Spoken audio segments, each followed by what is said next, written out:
Até os 3 anos, a minha filha quase não falava, não construía frases, tinha dificuldade de se comunicar e com o tempo começou a ficar isolada na escola. A gente achava que o problema era só a fala, mas aí a gente foi descobrir que não era apenas a fala. Hoje eu quero contar para vocês a história da nossa filha, que talvez ela ajude muitas outras famílias que estejam passando por uma situação parecida ou até mesmo igual.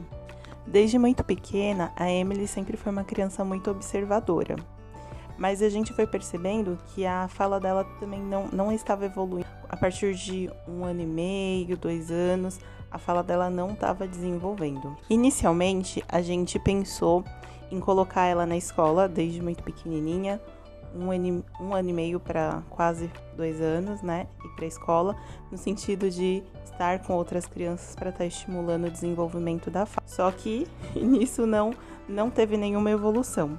Muito pelo contrário, a gente sentiu impacto em outras coisas, porque como as outras crianças estavam num nível de desenvolvimento de fala muito diferente do dela, as crianças não entendiam o que ela queria se expressar, o que ela queria falar. Era um estresse na criança, não consegue se expressar. A gente mesmo, que a gente tenta se expressar de alguma maneira, a gente acaba se estressando quando a gente não consegue se expressar da maneira que a gente quer.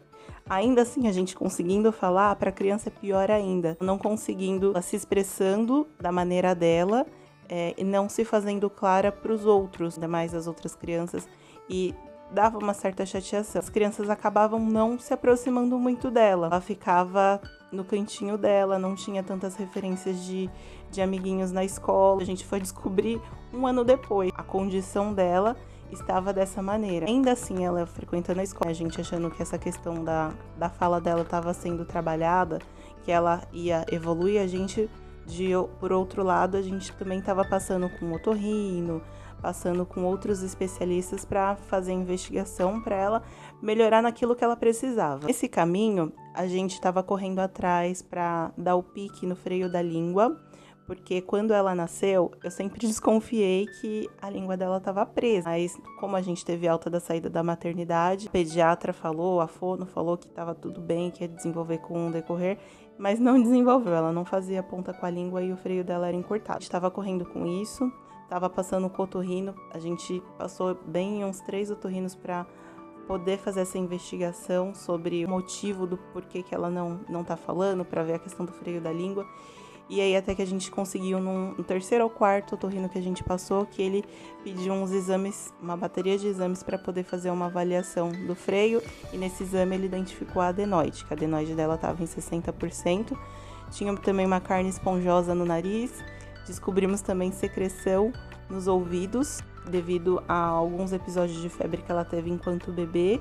Só que nisso o médico ele relatou pra gente que nesse período formou secreção nos ouvidos, então estava obstruindo a audição dela. Só que aí não para por aí. Tem outras coisas agravantes além disso. Nesse período a gente agendou cirurgia, o médico tirou as amígdalas, falou que a amígdala, o normal do tamanho de uma amígdala é um tamanho de uma ervilha, por exemplo, e a dela estava maior que um dedão. Tirou a amígdala, colocou o dreno no ouvido, o piquezinho na língua ele achou que não seria necessário e ficou. Ela deu uma leve melhorada assim na fala, porque até então as poucas palavras que ela falava saía de modo anasalado. Também nesse período a gente notou que ela dormia com a boquinha aberta, roncava, então isso é uma coisa que a gente precisa ficar sempre muito atento, porque não vamos normalizar isso. Eu falo assim, ela ronca, que bonitinha, tá cansada. Não, é uma questão que realmente precisava ser resolvida. Era a carne esponjosa, a amígdala, e nessa cirurgia, depois que ela fez, as poucas palavras que ela falava não saía de modo anasalado. E o médico falava assim, olha, essa secreção, ele também ajuda no processamento do cérebro, porque quando ela, por exemplo, ouve batata, ele usou até esse exemplo, ele ouve batata, o cérebro ele não tá ouvindo com clareza processar batata, por exemplo. Isso também foi um baque, assim, bom, acreditamos que fazendo essa cirurgia vai resolver tudo o que ela precisa e realmente agora ela vai deslanchar na questão da fala. Fez a cirurgia, continuou com o dreno durante 6 meses, aí o médico falou que o dreno ele ia cair dentro desse período e era para tomar muito cuidado, para não molhar, se for para piscina, para colocar um tampãozinho no ouvido.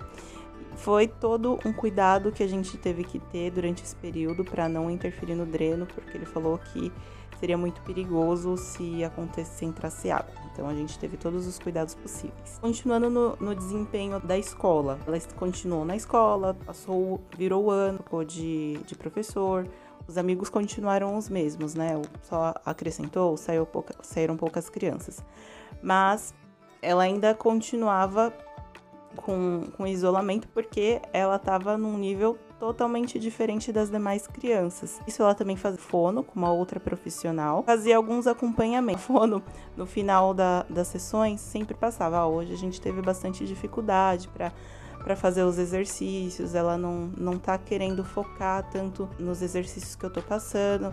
Sempre vinha com um relatório dizendo que a Emily não estava conseguindo focar e não demonstrava tanto interesse. Então, no sentido de que a gente conversasse com ela para chamar a atenção para que ela fizesse os exercícios. O fono pediu para entrar em contato com a escola, para fazer uma reunião, para passar algumas dicas de como lidar, para saber como que é o comportamento dela na escola. Nessa conversa, meio que eles se uniram para passar as características da Emily, que não está funcionando, tá? Tivemos uma reunião com a fono e em seguida, acho que um dia depois, a gente também teve reunião de pais na escola. 1 ano e meio depois da Emily estar frequentando a escola. Primeiro que a reunião começou elogiando as crianças, falando que elas estavam num nível de descoberta do universo letrado, reconhecendo as letras, sabendo fazer as letras do próprio nome, que eles estão super avançados, que a turma era muito boa.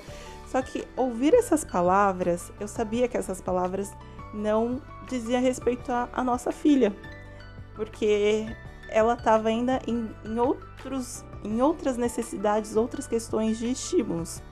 Uma que tinha a questão da fala que realmente não estava indo. Mesmo estando com a fono, depois da cirurgia, não estava indo. Ela teve mais clareza nas poucas palavras que falava, porque ela falava de modo anasalado, falava fanho. Então, isso deu uma sanada. Só que aí no desenvolvimento da fala e interação com as outras crianças, ainda para mim não estava sendo suficiente ouvir aquelas palavras. Falar assim, bom, a professora está fazendo uma fala do nível das crianças que estão na sala, mas não está sendo contemplada a nossa filha. Eu e meu marido na reunião, nossa, meu coração por dentro estava dilacerado. E aí, depois ao conversar de modo individual com a professora falou assim, olha, o pedagógico dela está muito atrasado. E para mim doeu muito ouvir isso. Eu perguntei, mas não tem outra coisa que possa ser feita? Outros estímulos? Eu usei a palavra reforço. Eu sei que essa palavra reforço não existe para educação infantil, mas o que pode ser trabalhado? E aí eu questionei e falei assim, nossa, mas em 1 ano e meio ninguém convocou a gente para a gente ter uma conversa de quais são os planos que a gente pode estar traçando juntos. Até então, eu achava que a nossa filha, ela interagia tranquilamente com as outras crianças. Só que aí a professora também trouxe que as crianças não entendem, de fato, não entendia. A gente, pais que convivia com ela nesse período, a gente entendia o que ela falava porque as poucas palavras a gente já entendia pelo contexto. Só que a gente entende que uma sala com aproximadamente 20 crianças, é difícil dar atenção exclusiva para todos eles. Mas ter essa fala de que a nossa filha não era entendida, sabe quando tem uma voz interior que fica falando, tem alguma coisa que não tá certo, que não tá fluindo? Então aí nesse dia a gente recalculou a rota. Eu e meu esposo, a gente falou assim, vamos tirar aqui da escola. Vamos procurar uma outra escola com que as demandas dela possam ser atendidas, acolhidas da melhor maneira. A escola que ela estava, ela atendia as necessidades de outra criança, não estava atendendo a necessidade da nossa filha. A gente resolveu mudar ela de escola e procurar uma outra escola. Nessa recalculação de rota, a gente tirou de foco escolher a escola simplesmente por trabalhar a questão da interação com outras crianças. Não era o requisito mínimo que a gente tinha que observar. Então, a gente procurou outras escolas, fizemos visitas em várias escolas. Nesse mesmo dia que a gente saiu da reunião, fez visita em outras escolas para conhecer como que funciona, como é que não é. E Chegamos na escola que ela estava até o ano passado. A escola, ela tinha um foco só na educação infantil, então era uma escola menor. Ela foi muito bem acolhida. Não estou dizendo que na outra ela não foi acolhida, porque cada escola tem as suas especificidades. Só que nessa escola ela conseguiu dar vários saltos. Como é uma escola menor, as crianças acolheram muito bem ela. Uma escola criou muitos laços significativos que até hoje nós, mães, somos muito amigas. Sou muito grata à escola que ela entrou porque acolheu muito. Nesse período que a gente conversou com a escola, a gente não gostou de como foi o andamento da reunião. Nesse mesmo dia, a gente buscou outras escolas, né, para poder fazer a transferência. E aí, uma coisa que chateou bastante, assim que a gente anunciou para a escola que a nossa filha não frequentaria mais a escola, em momento algum teve uma conversa da parte da coordenação, da direção da escola para entender o que aconteceu. Então a gente ficou bastante chateado nesse sentido, porque ninguém perguntou o que aconteceu ou o que pode ser feito, vamos conversar. Simplesmente a gente se sentiu tratados como número, assina aqui, pronto, não precisa mais vir. Ninguém perguntou o que estava acontecendo, o que aconteceu. Então a gente ficou bastante chateado com essa nossa primeira experiência escolar com a nossa filha, mas em contrapartida a gente ficou muito feliz com a segunda escola, que ela ficou até o ano passado, que ela foi muito bem acolhida. Então a gente teve tudo que a gente esperava, foi atendido, e principalmente em relação à nossa filha. Ela teve vários e vários saltos estando por lá, com a professora que teve. A gente é muito grato. E, de certa forma, a gente também tem que agradecer tudo o que aconteceu, porque se não tivesse passado por isso, a gente não teria conhecido outras pessoas incríveis também que passaram por nós, nesse período que foi muito importante para o desenvolvimento dela. Retomando um pouquinho, a parte da reunião, teve a reunião da escola, dias antes teve também uma reunião com a Fono. Ela trouxe várias questões que a Emily não estava conseguindo evoluir, conversou com a gente no sentido de falar sobre o TEA, de falar algumas coisas que são mascaradas na menina, que em conversa com a escola trouxe algumas questões que notaram durante o desenvolvimento da escola. Então, nessa conversa com a Fono, a gente ficou muito chateada, porque em conversa da Fono com a escola, eles trouxeram falas que nunca tinham falado com a gente. Fono falava com a gente de um modo muito incisivo, trouxe falas que não correspondiam, que iam muito em desacordo com aquilo que eu acredito enquanto educação. E nesse período, aí a cereja do bolo foi a reunião com a escola, a reunião de pais. No início foi assim, vamos recalcular a rota e vamos procurar outras opiniões para ver se a nossa filha desenvolve, porque tava maçante para nossa filha, tava maçante pra gente, porque tava indo muito na linha do tipo, vamos Emily, se esforce. A Emily não quer saber, tava indo muito nessa linha e tava puxado, tá? A nossa voz interior tava falando muito que tem algo estranho, então que seria melhor procurar outras opiniões para ver no que ia dar. Isso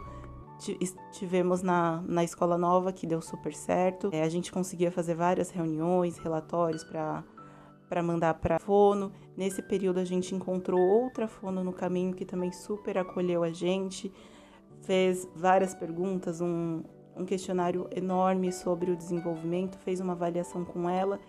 E nisso ela viu e falou assim, olha, o cognitivo dela está muito bom. Ela tá tendo só uma... Como que é a palavra que ela usou? Não é déficit de linguagem.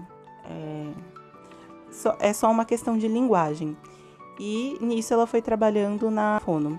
Só que aí, nesse período, aí, como já tinha virado o ano de 2025, que foi o ano passado, a gente tinha agendado uma consulta com o oftalmo. No finalzinho do ano, o meu pai tinha comentado com a gente, será que ela não tem alguma questão na vista, na visão? Porque quando ela vai mexer no celular, por exemplo, ela coloca muito pertinho. E isso era uma questão que todos os profissionais que ela passou, ninguém tinha observado. Nem a gente pais. Isso é uma coisa também que me dói muito de não ter percebido. Ela passou no oftalmo com seus 4 anos e nessa passagem do oftalmo deu 3,5 graus em cada olho de estigmatismo. foi um baque pra gente, porque até então a gente tinha agendado a consulta por desencargo de consciência, porque ela agia, pra gente, ela agia tão normal, de a questão da visão aparentava que ela enxergava muito bem. Só que nesse percurso, depois que a gente descobre o grau que ela tem em cada visão, a gente vai montando o quebra-cabeça fala assim, agora faz sentido, o do porquê ela não conseguia montar um quebra-cabeça simples com 4 peças, ou do porquê eu falava, filha, joga o papel no lixo, ela não sabia onde estava o lixo, ela não enxergava onde estava o lixo. Eu falei assim, meu Deus, o que vai ser dessa criança? Ela não sabe onde está o lixo. Ou do tipo, ao a gente sair de algum banheiro, por exemplo, ela simplesmente dá a mão para qualquer pessoa achando que é o pai, né? Então a gente vai ligando também as peças do quebra-cabeça para entender do porquê que muitas outras coisas aconteciam. E depois que ela começou a usar o óculos, ela já estava em início com outra fono, ela começou a deslanchar de uma maneira muito significativa. Eu acredito que dentro de 6 meses ela já teve alta da fono. Aí a fono passou pra gente, falou assim, olha, do jeito que ela está se desenvolvendo, ela já está no nível da idade dela. Então é questão da idade mesmo, para ela fazer pequenas correções. A dificuldade que ela tinha antes, ela não tem mais. Ela deslanchou muito. Hoje ela fala muito, parece uma matraquinha, e a gente dá graças a Deus, porque era isso que a gente buscava, isso que a gente queria muito da nossa filha. É uma criança muito curiosa, que fala, tem um repertório incrível de palavras que quando ela fala, meu marido fala, nossa, de onde ela tirou isso? E a gente tá muito feliz com o resultado dela. Eu, enquanto professora, todas as oportunidades que eu tenho que vejo também as crianças com dificuldade no desenvolvimento da fala, a oportunidade que eu tenho para falar com os pais, eu pergunto, você já passou no otorrino? Já viu também no oftalmo? Porque a questão da nossa filha, além das outras questões que ela fez, de exame, da otite nos ouvidos, a questão das amígdalas, o freio na língua, nesse período ela acabou também fazendo, mesmo que o médico não tinha feito, a gente conseguiu marcar um odontopediatra, e essa odontopediatra deu piquezinho na língua que também deslanchou. Olha quantos pequenos reparos a nossa filha precisou fazer para conseguir o desenvolvimento da fala.